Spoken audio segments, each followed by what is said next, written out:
"Careful, little mouse," he murmured in Russian, smirking into his glass. "Drop that and you'll scrub floors for the rest of your life." The champagne bottle paused mid-air. No one else at the table understood him. She did. For 3 hours she had been invisible, just rough hands and a black apron. Now she set the bottle down with surgical precision and met his eyes. "Wine stains fade, Mr. Petro," she replied in flawless St. Petersburg Russian. "Character stains don't." The laughter died. He thought the language was a weapon. He didn't realize he had just handed her the trigger. The rain in Manhattan wasn't just rain. It was a relentless, freezing assault that seemed to strip the city of its glamour, leaving only the grey steel bones underneath. But inside the Obsidian Room, located on the 44th floor of the Sterling Tower, the weather was nothing more than a scenic backdrop, a silent movie playing against the floor to siling glass windows. Here, the air smelled of white truffle oil, aged mahogany, and old money. Daisy Bennett adjusted the collar of her starch-stiff uniform in the reflection of a polished brass planter.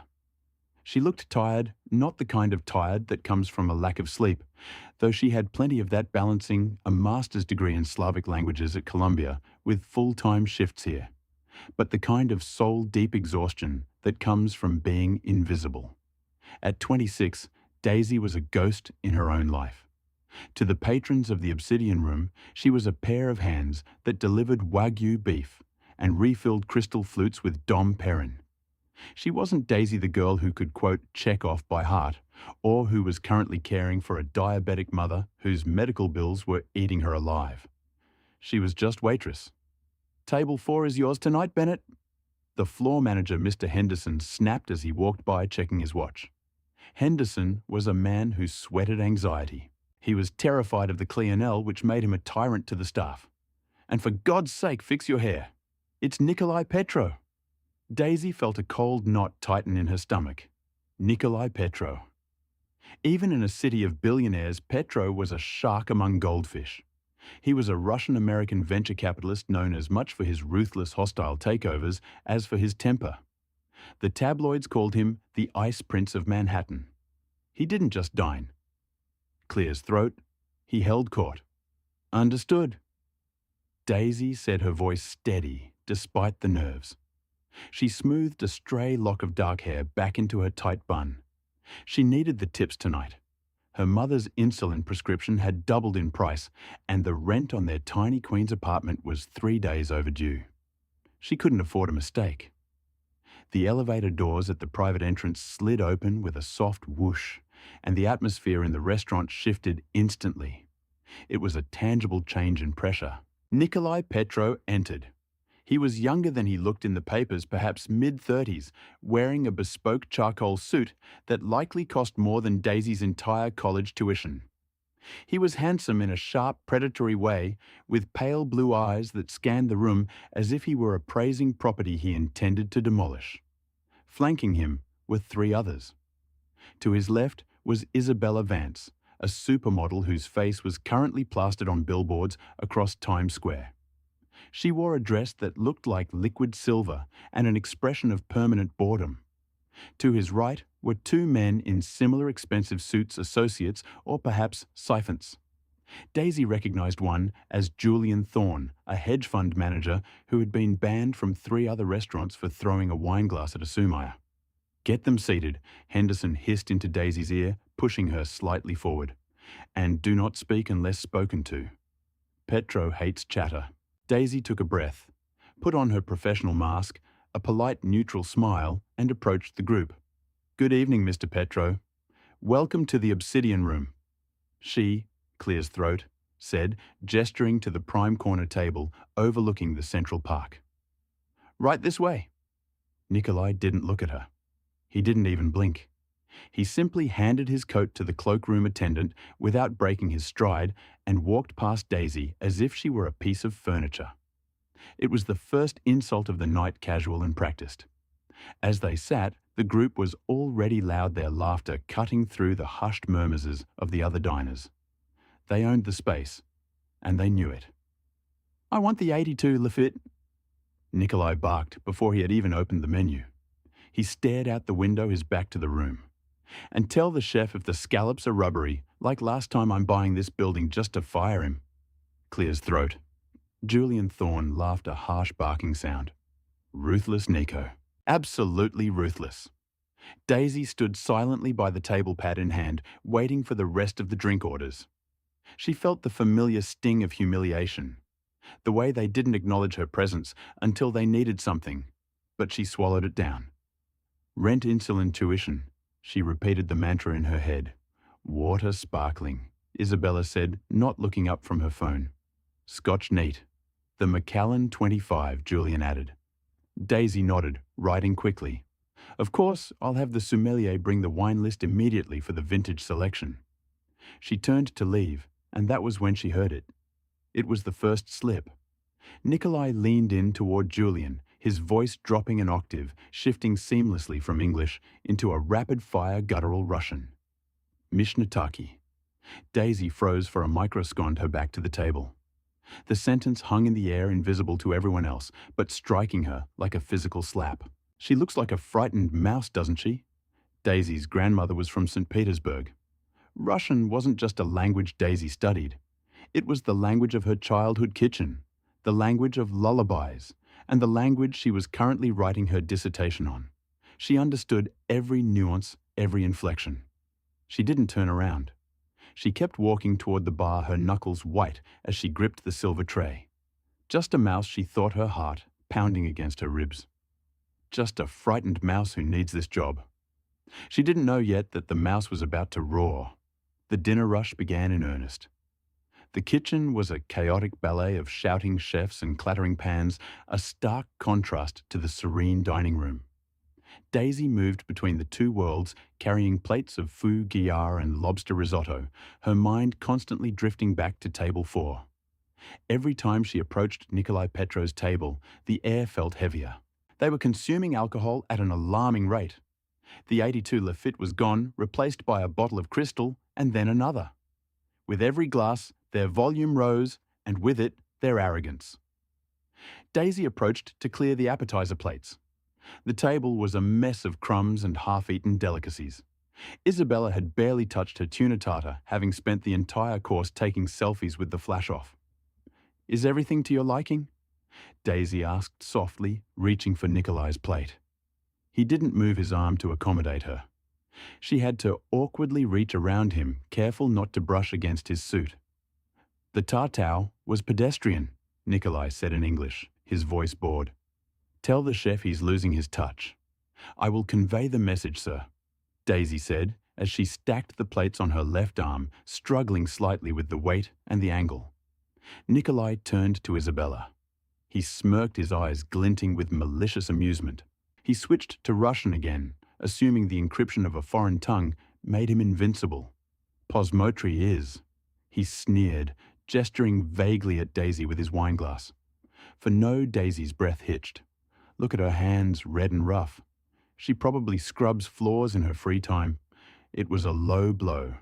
Her hands were rough. They were chapped from the harsh detergents used to clean the restaurant tables and from washing her mother's clothes by hand to save on laundromat fees. They were the hands of a survivor, not a floor scrubber. Isabella giggled a vacuous sound. She didn't speak Russian, but she understood the tone. She knew mockery when she heard it. What are you saying, Nico? You're being bad again. Just admiring the local wildlife, Nikolai replied in English, winking at her. Then turning back to Julian, he continued in Russian faster, this time his words slurring slightly. I bet she doesn't even understand what we're eating. To her, this is just expensive food. She would prefer a hamburger. Julian roared with laughter, slapping the table. God, I love it when you get like this. Daisy felt a heat rising up her neck, flushing her cheeks. It wasn't just embarrassment anymore. It was anger. Cold, hard anger. She had spent 5 years analyzing the syntax of Dostoevsky and the poetry of Pushkin. She had translated diplomatic documents for extra cash. She had an intellect that could run circles around these trust fund bullies. Yet they looked at her and saw nothing but a servant. She walked back to the kitchen, her hands trembling. You okay, Bennett? It was Marco, the sous chef. He was a kind man, one of the few who treated the waitstaff like humans. He saw the look in her eyes. "Fine, Daisy," said, her voice tight. "Table 4 is just challenging." Petro Marco scoffed, wiping his hands on a rag. "Guy's a menace. Don't let him get to you. Just drop the main course, take the money, and go home. Drop the main course, take the money, go home." Daisy looked down at the tray waiting for her. 4 plates of Wagyu beef cooked medium rare garnished with edible gold leaf. It was grotesque.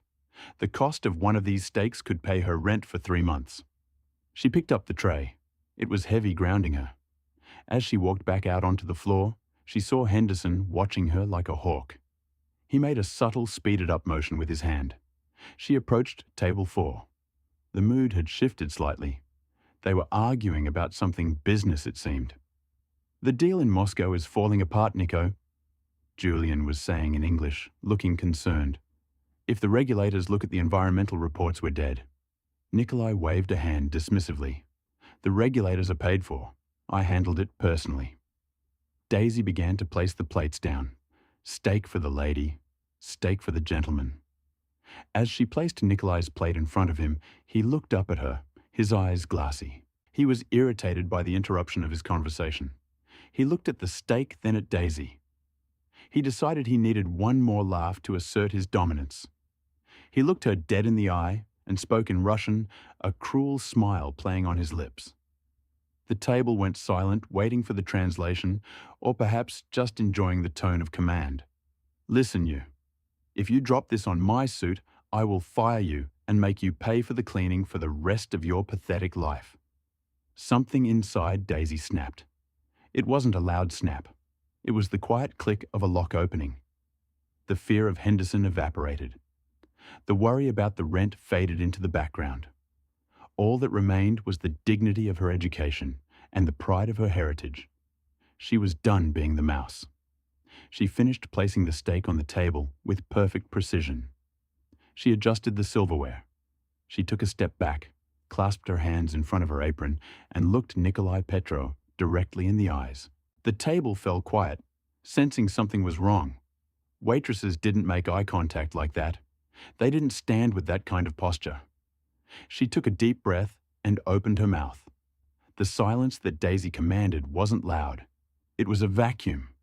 It was the sudden, breathless intake of air before a thunderclap. For 3 hours, she had been invisible, a non-entity in a black vest and trousers, merely a mechanism for delivery. But now, standing at the edge of table 4, she seemed to grow taller.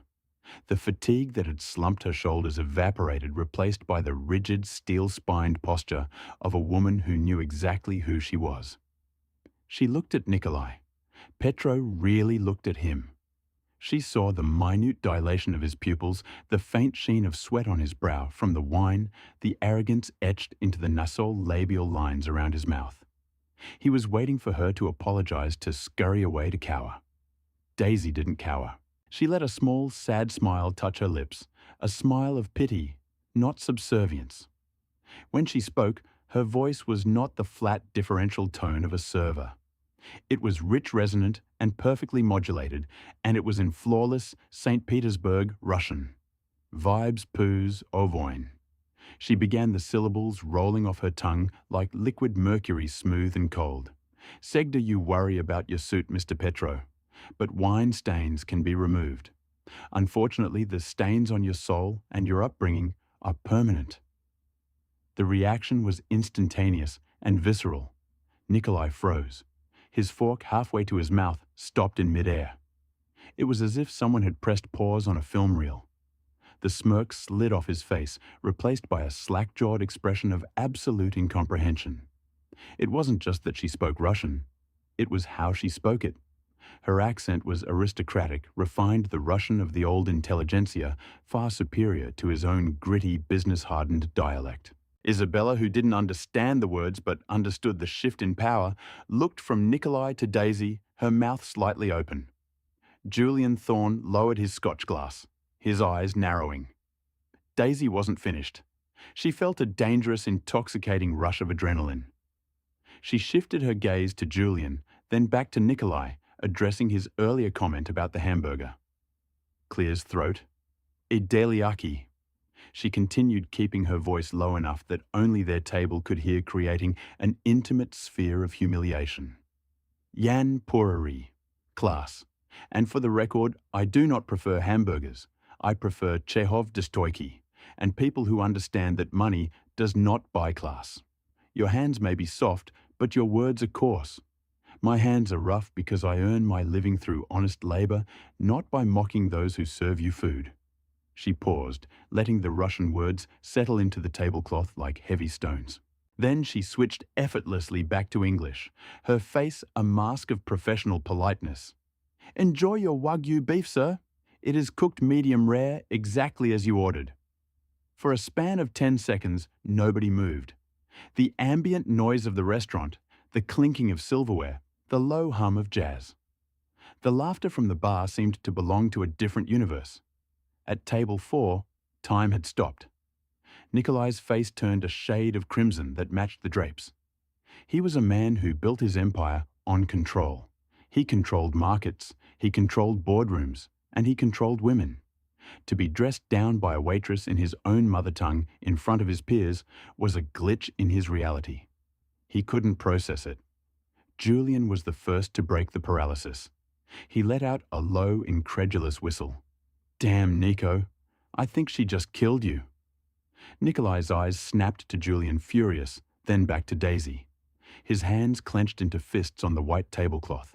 He looked like he wanted to flip the table, to scream, to assert his dominance physically, because intellectually he had just been disarmed.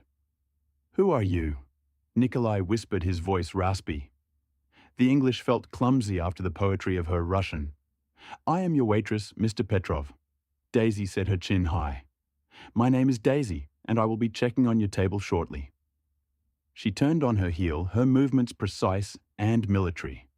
She walked away from the table, feeling the heat of his gaze burning a hole between her shoulder blades. Her heart was hammering against her ribs like a trapped bird. Her hands, hidden in the folds of her apron, were shaking so violently she had to clench them into fists. She had done it. She had crossed the line. There was no going back now. The walk back to the service station felt like walking underwater. Daisy's senses were overloaded. She could hear the blood rushing in her ears. She knew with a terrifying certainty that she had likely just forfeited her job. People like Nikolai Petro didn't take humiliation lightly. They didn't applaud wit from the lower classes. They crushed it. She reached the service station and gripped the cold marble counter, trying to steady her breathing. Bennett. The hiss came from behind her. It was Henderson. He materialized out of the shadows like a bad omen. His face pinched with stress. He hadn't heard the conversation, but he had seen the body language. He had seen Nikolai Petro freeze. He had seen the disruption in the sacred atmosphere of the obsidian room. What did you do? Henderson whispered aggressively, cornering her against the espresso machine. Why is Mr. Petro looking at you like he wants to skin you alive? Did you get the order wrong? I told you, medium rare. The order was perfect. Mr. Henderson. Daisy said, her voice trembling slightly. She tried to move past him, but he blocked her path. Don't lie to me, Henderson spat. I saw him stop eating. I saw the look on his face. You offended him. God, I knew I shouldn't have given you this section. You're too unpolished. I didn't offend him. Daisy said, a flash of her earlier fire returning. I simply answered a question he asked. You don't answer questions. Henderson's voice rose, cracking with panic. You serve, you smile, you vanish. That is your job. Before Daisy could respond, a commotion erupted at table 4. It wasn't a shout. It was the sound of shattering crystal. Daisy and Henderson both whipped their heads around. Nikolai Petro had stood up abruptly, his chair screeching against the parquet floor. In his haste, or perhaps his blind rage, his hand had swept across the table, sending his glass of crystal champagne flying. It smashed onto the floor, sending shards of glass and expensive vintage Partling wine splattering across the pristine white tablecloth and onto the polished floor. The restaurant fell silent, every head turned. Nikolai didn't look at the mess. He was looking directly at Daisy. His eyes were wide manic. He pointed a finger at her across the room. "You," he bellowed. Henderson turned pale. He looked as if he was about to have a stroke. "Oh my God! Oh my God!" He's furious. Henderson didn't wait for an explanation. He went into damage control mode. He grabbed Daisy by the arm, his fingers digging into her bicep hard enough to bruise. "Come with me," he snarled. "Now." He dragged her out onto the floor, pulling her toward table 4 like a sacrificial lamb. Daisy tried to pull her arm away, but his grip was iron. "Mr. Petro, Mr. Petro, I am so terribly sorry." Henderson began apologizing before they even reached the table. He was bowing slightly as he walked a pathetic display of civility. "Please forgive the clumsiness of the staff. This is unacceptable. Absolutely unacceptable." They reached the table. The mess was sprawling. Wine dripped from the edge of the table onto the carpet. Isabella had pulled her legs up, looking annoyed that her shoes might get wet. Julian was watching the scene with a twisted grin, enjoying the show. Nikolai stood there breathing heavily. He looked at Henderson, then at Daisy. Henderson stammered, shoving Daisy forward slightly. "She is new incompetent. I will handle this immediately, Mr. Petro. She will be removed from the floor. I'll comp the entire meal. I'll bring you the 64 vintage on the house." Henderson turned to Daisy, his face twisting into a mask of righteous fury. "Apologize, Bennett. Apologize to Mr. Petro for ruining his evening and then clear out your locker. You're done."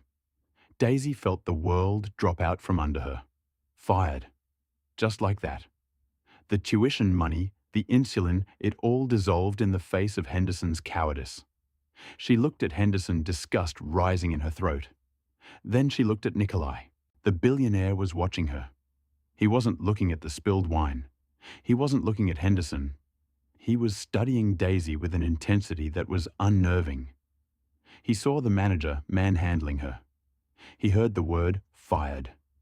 Daisy straightened her jacket. She pulled her arm free from Henderson's grip with a sharp yank. "I will not apologize for your clumsiness, Mr. Petro," she said, her voice clear in the silent room.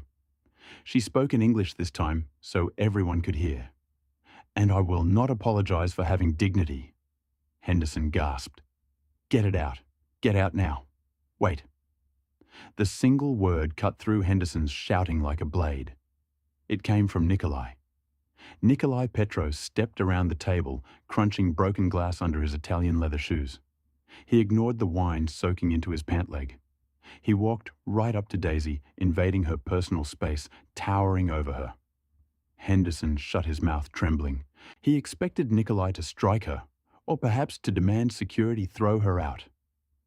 Nikolai leaned down his face, inches from hers. Daisy could smell the expensive scotch and the lingering scent of cologne. She didn't flinch. She held his gaze, her blue eyes locking with his icy ones. "You speak Russian," Nikolai said softly in English.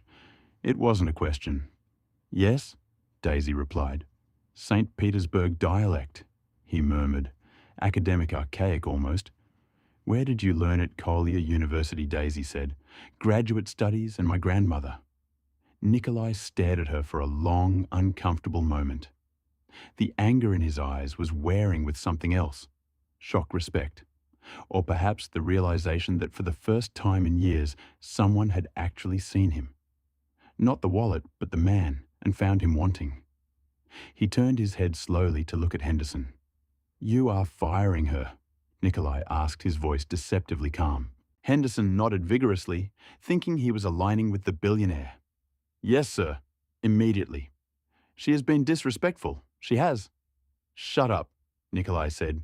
He didn't shout it. He just dropped it like a weight. Henderson's mouth snapped shut with an audible click. Nikolai turned back to Daisy. The tension in the room was so thick it was suffocating. "You think you are better than me," Nikolai said to her. "Because you read books, because you memorize poetry." I think Daisy said, choosing her words with the precision of a surgeon, that character is defined by how you treat those who can do nothing for you. And by that definition, Mr. Petro, you are a very poor man. The insult hung in the air. Julian Thorne laughed again, a nervous chuckle. She's got balls, Nico. I'll give her that. Nikolai's jaw worked. A vein pulsed in his temple. He was on the precipice. He could destroy her. He could make a phone call and ensure she never worked in this city again. But then, the corner of his mouth twitched. "Translate this," Nikolai said suddenly, switching to Russian, his eyes gleaming with a challenge. Daisy didn't hesitate. "He who does not take risks does not drink champagne." Nikolai looked down at the shattered glass and the wasted crystal on the floor. He let out a short, sharp bark of laughter. It wasn't a happy sound, but it wasn't angry anymore. It was the sound of a man who had just been punched in the face and realized he was still standing. "Henderson," Nikolai said, not looking away from Daisy. "Yes, sir," the manager squeaked. "If you fire her—" Nikolai said, his voice dropping to a low, menacing growl. "I will buy this building, evict this restaurant, and turn it into a parking lot. Do you understand?" Henderson looked like he had been slapped with a wet fish. He blinked rapidly. I excuse me?" "You heard me," Nikolai said. He reached into his jacket pocket and pulled out a black credit card, the kind made of titanium that had no limit.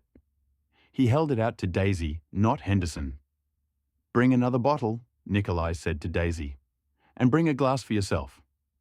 Daisy stared at the card. "I'm on shift, sir. I cannot drink." "I am buying out your shift," Nikolai said. "Sit down." The chair at table 4 was upholstered in velvet, a deep, crushing black that seemed to absorb the light. When Daisy sat down, she didn't feel like a guest. She felt like a specimen being placed under a microscope. The restaurant was still paralyzed. Diners at adjacent tables, senators, actresses, tech moguls were pretending to eat, but their eyes were darting toward the spectacle. A waitress still in her apron sitting with the ice prince. It was a scandal in real time. Henderson had evaporated. He had taken the titanium card with trembling hands and fled to the cellar, likely praying that the floor would open up and swallow him whole before he had to return. Daisy sat on the edge of the seat, her back straight, her hands folded in her lap to hide the tremors. She was acutely aware of the hierarchy. She was the only person at the table wearing polyester. Everyone else was draped in silk and wool. "Relax," Nikolai said. He was watching her again, his chin resting on his hand, his eyes heavy-lidded but sharp. "You look like you are waiting for a firing squad." "Am I not?" Daisy asked, her voice steady. "Mr. Henderson is currently unsing a bottle that costs more than my car. When the bill comes and the adrenaline fades, you might realize you've made a mistake." "I don't make mistakes," Nikolai replied flatly. "I make investments." Julian Thorne leaned forward, swirling his scotch. The initial shock had worn off, replaced by a shark-like curiosity. He looked at Daisy the way one looks at a talking dog, a mixture of amusement and disbelief. So Julian drawled, his eyes raking over her uniform. "Daisy, was it Daisy the scholar? Tell us, what does a student of Russian literature do with a degree in the 21st century? Besides serving beef to her betters?" It was a trap, a bait.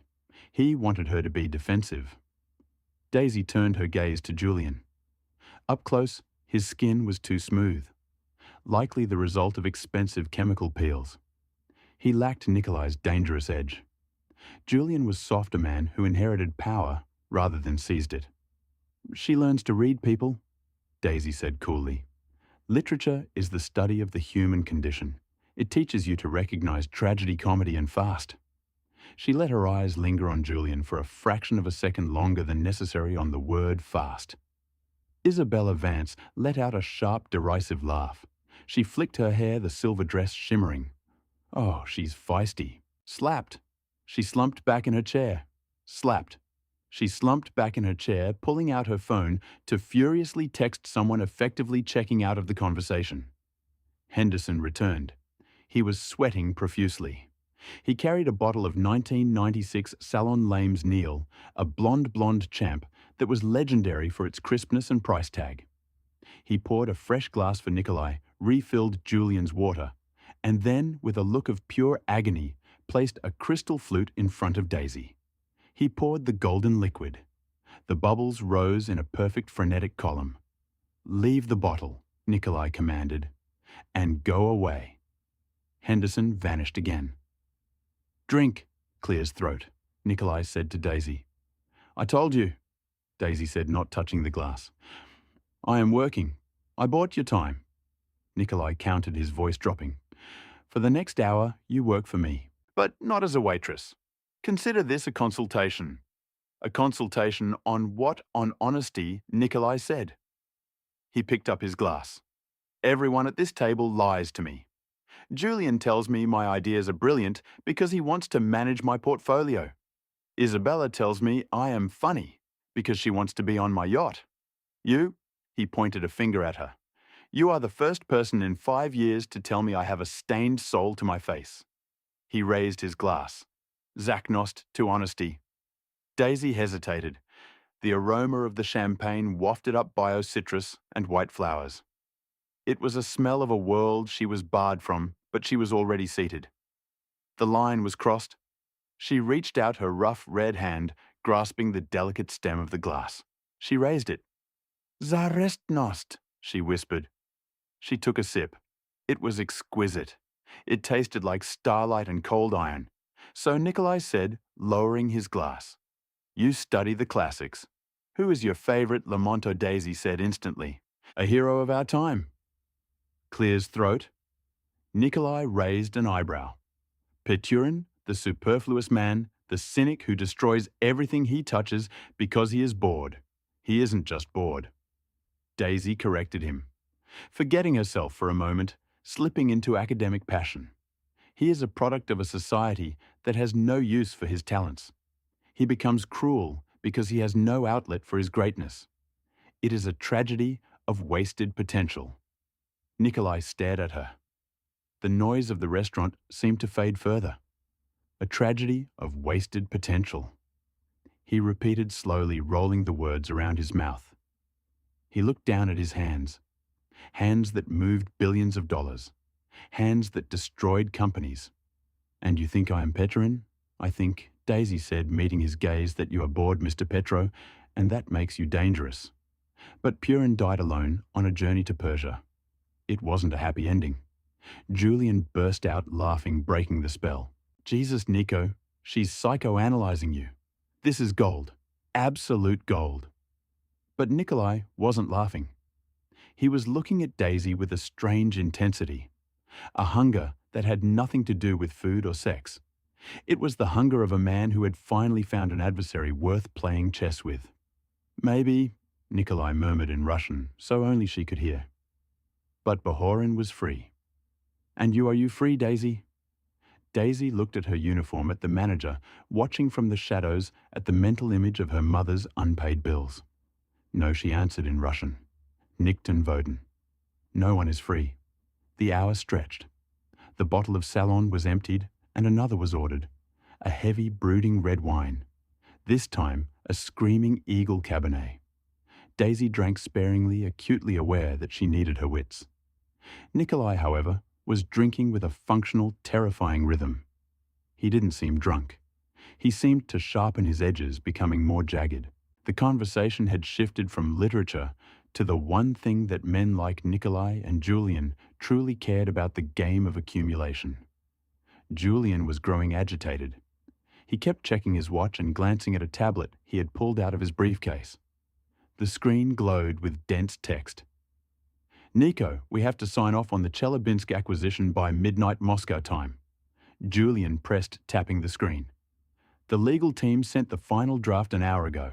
It's a standard mineral rights transfer. We just need your digital signature. Nikolai waved a hand dismissively. It's fine. I read the summary. Sign it. You haven't read the full addendum. Julian said, his voice tight. But the summary was clear. It's a clean deal. Low risk, high yield. If we wait, the Chinese investors are going to swoop in. Daisy watched them. She knew nothing of high finance, of mergers and acquisitions. But she knew body language, and she saw something in Julian Thorne that made the hair on her arms stand up. He was too eager. His foot was tapping a rapid rhythm under the table. He wasn't just a subordinate trying to get a job done. He was a gambler trying to cash out before the dealer noticed the marked cards. Show me. Nikolai sighed. He took the tablet from Julian. The document was in Russian legal Russian, a dense, impenetrable thicket of bureaucratic jargon, passive voice, and archaic terminology. Even native speakers struggled with it. Nikolai scanned it, his eyes moving fast. Too fast. He was skimming. He was arrogant, and he was slightly intoxicated. Fine, Nikolai grunted. He raised his finger to press the approve button. Daisy felt a pull in her gut. It was irrational. It was none of her business. If Nikolai Petro lost millions, it was karmic justice. But the memory of Lamonto, of the discussion about wasted potential, lingered. And more than that, she hated being invisible. She hated the assumption that she was too stupid to understand their world. "May I?" Daisy asked. Her voice was soft, but it stopped Nikolai's finger millimeters from the screen. Julian snapped his head toward her. "Excuse me.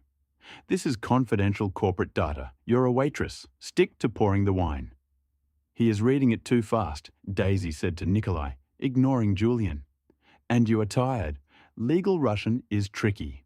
One suffix can change the liability of an entire clause." Nikolai looked at her, then at the tablet, then back at her. He held out the device. "Read it," he challenged. Nico Julian protested, his face flushing red. "Are you insane? You're showing sensitive documents to a civilian. This is a violation of NDA protocols." "I don't care," Nikolai said. "Read it, Daisy. Tell me what I missed." Daisy took the heavy tablet. Her eyes adjusted to the brightness. She began to read. It was difficult text obligations, subclauses indemnification. But Daisy had spent 3 years translating 19th century land deeds for her thesis. She knew the rhythm of bureaucratic obfuscation. She knew how Russian officials hid the knife inside the bouquet. She read the first page standard. She read the second standard. Then, on the third page in a subsection regarding environmental remediation liabilities, she stopped. Her finger hovered over a paragraph.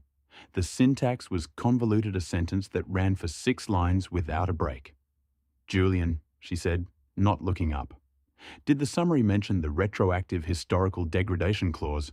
Julian froze. He took a sip of his scotch, his hand shaking slightly. "The what it's standard boilerplate." "No," Daisy said. She looked up at Nikolai. "It is not standard the way this is written." She switched to Russian to be precise.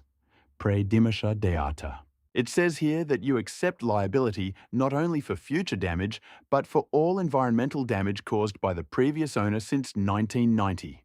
She paused, letting it sink in. "This mine is in Chelyabinsk," she continued in English, "one of the most polluted regions on Earth. If you sign this, you aren't just buying a mine, you are buying 3 decades of toxic waste cleanup. The cost wouldn't be millions, it would be billions. It would bankrupt this subsidiary." The silence at the table was absolute. It was heavier than the silence after the dropped glass.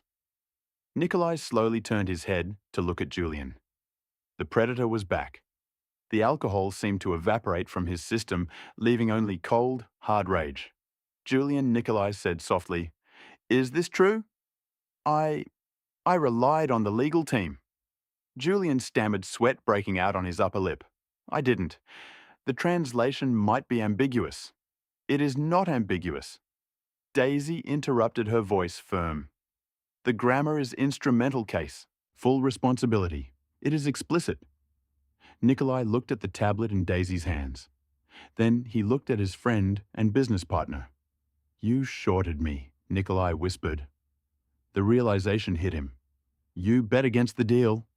You wanted me to sign it so the stock would tank when the liabilities hit. You were going to short the stock." Julian stood up, his chair scraping loudly.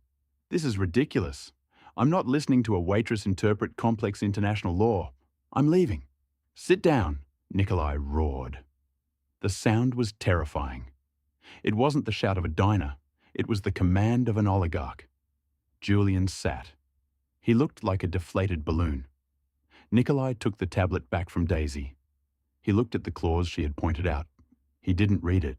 He trusted her. He cancelled the transaction with a violent jab of his finger. He placed the tablet on the table and turned to Daisy. For the first time all night, there was no mockery in his eyes. There was no arrogance. There was fear. The fear of a man who realized he had almost walked off a cliff, and the only person who had pulled him back was the person he had insulted for 2 hours. "You just saved me." Nikolai said, his voice full of wonder.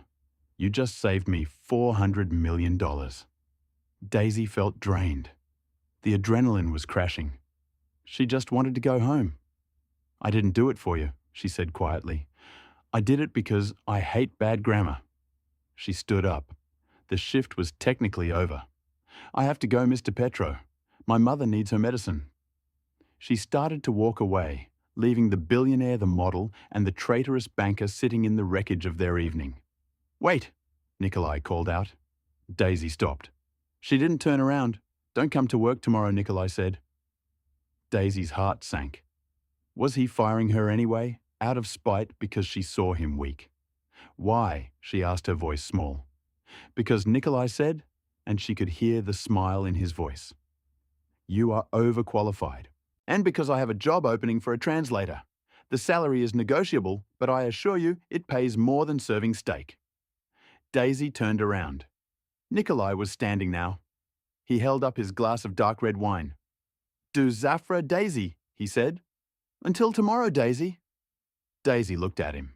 She looked at Henderson peeking from the kitchen. She looked at the luxury that surrounded her. "To Zafra, Nikolai," she replied.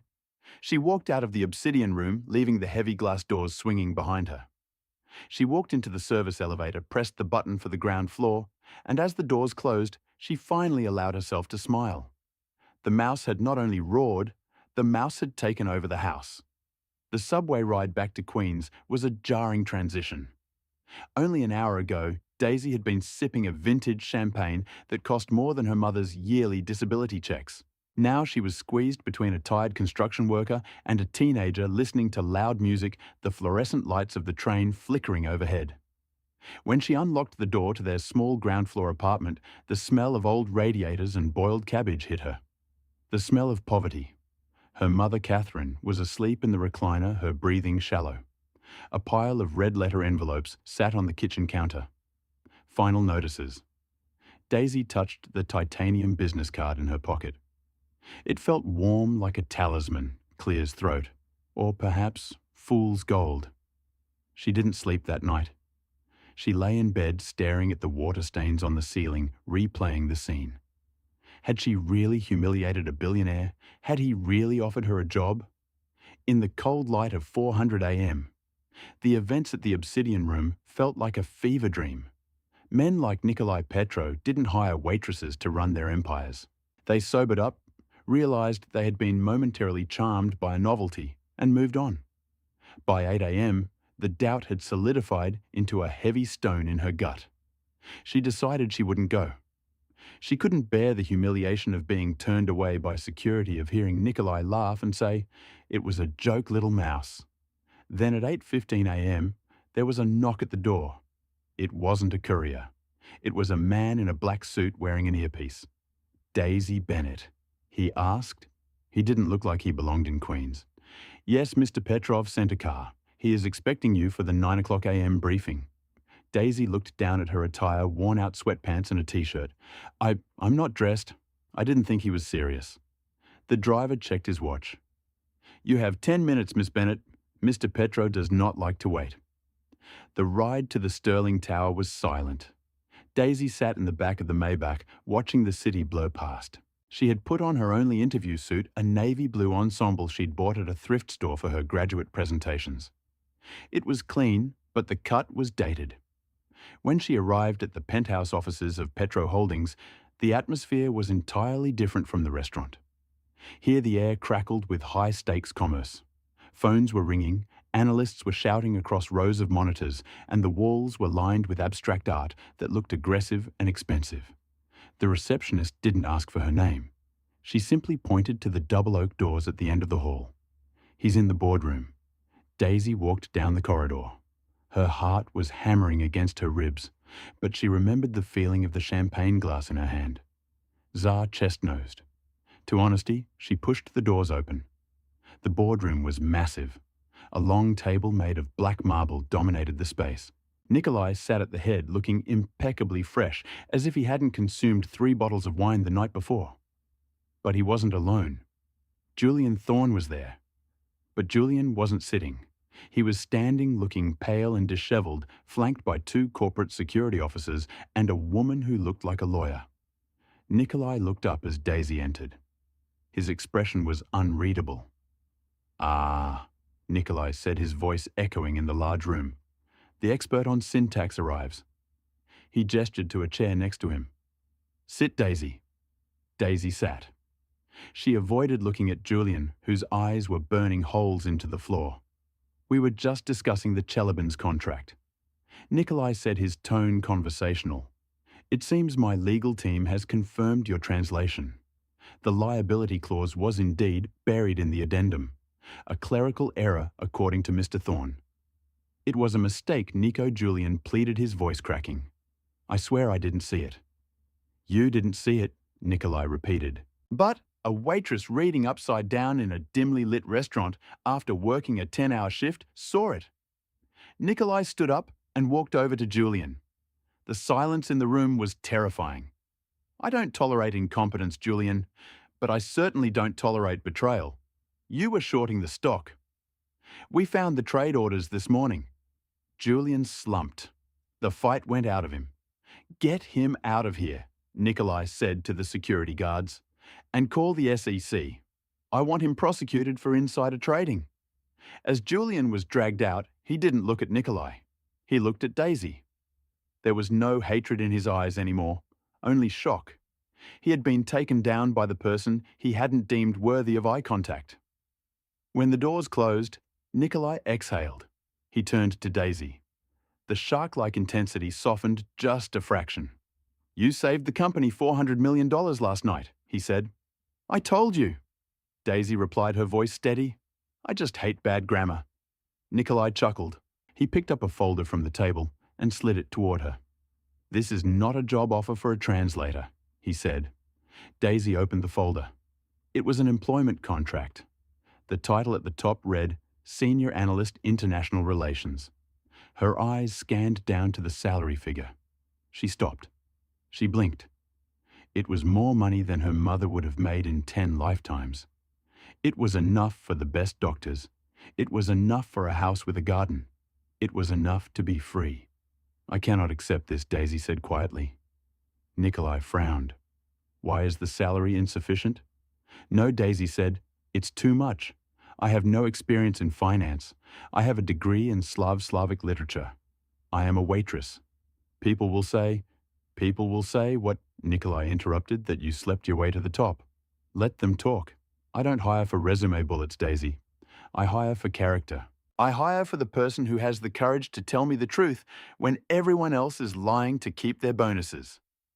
He leaned in, placing his hands on the marble table. "You have a sharp mind. You understand culture, which means you understand people. I can teach you finance in 6 months. I cannot teach you integrity that you either have or you don't." Daisy looked at the contract. She thought of the red envelopes on her counter. She thought of Mr. Henderson snapping his fingers at her. "I have conditions," Daisy said. Nikolai raised an eyebrow. "You are negotiating good.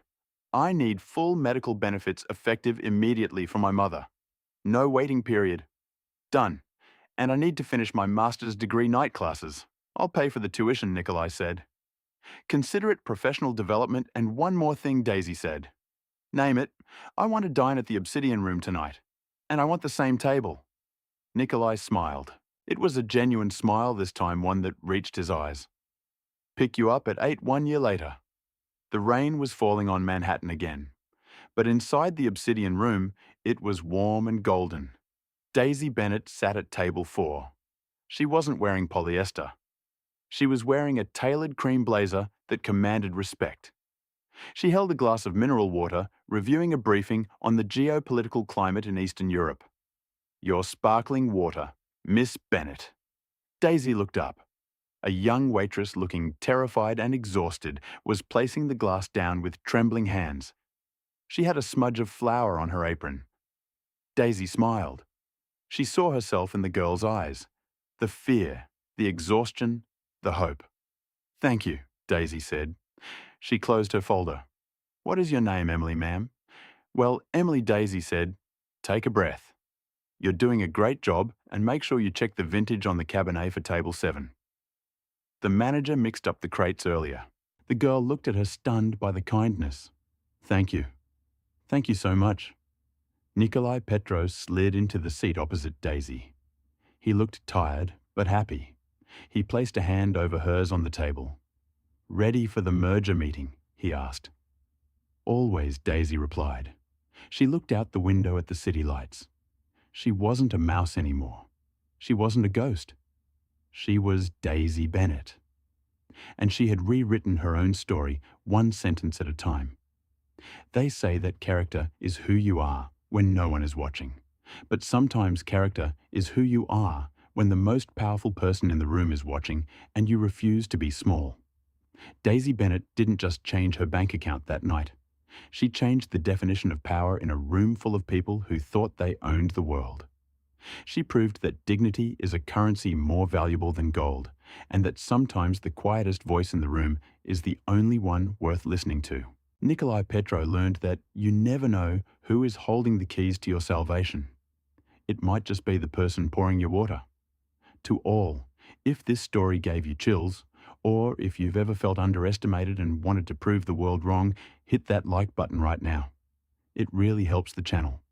And I want to know, what would you have done in Daisy's shoes? Would you have stayed silent, or would you have spoken up? Let me know in the comments below. I read every single one. Don't forget to subscribe and ring the bell so you never miss a story that brings the drama of real life straight to your screen. See you in the next video.